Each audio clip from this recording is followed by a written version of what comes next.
My grandfather comes from a rural community, more specifically from the Juarez Mountains in Oaxaca.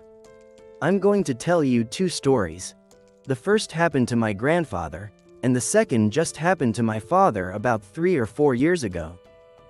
My grandfather had a difficult childhood. He was an orphan from both his father and mother at a very young age, so his uncle took care of him. His uncle was always good to him. Back then, in the Serranía, there weren't many roads to drive on. If there were, you could only travel between towns by walking or riding on the back of a horse or donkey. My grandfather told me that on one of the many trips he made between towns to sell merchandise, they were late. Instead of following the usual path, they decided to cut through by entering the hill. They went through a lush forest, and little by little the forest seemed to pull them deeper into the same hill. My grandfather said he never knew how long they had been walking. They didn't feel tired at all, and it was strange because it felt like time had stopped.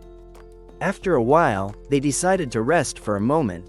The best thing they could do while resting was to look for water. So while one of them searched, the other stayed and waited.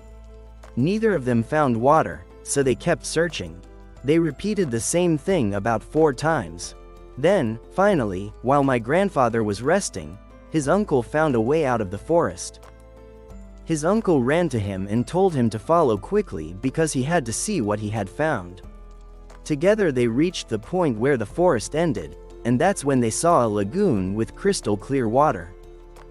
My grandfather's uncle told him that something was hiding behind a rock. Then he said, "Just watch, what you see, you'll never forget."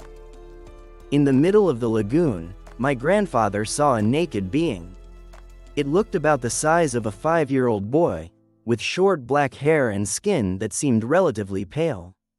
He couldn't tell if it was a man or a woman. The being looked like it was dancing on the water. It was wearing something, like a basket. From that basket, it took out a shiny powder. The powder faded a little before it even touched the water. Then the being jumped from one side to the other without any concern, as if it didn't notice the 2 men watching.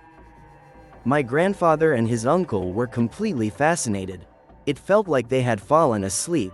Then the being seemed to realize they were there. It placed the basket on top of itself, and the powder made it disappear.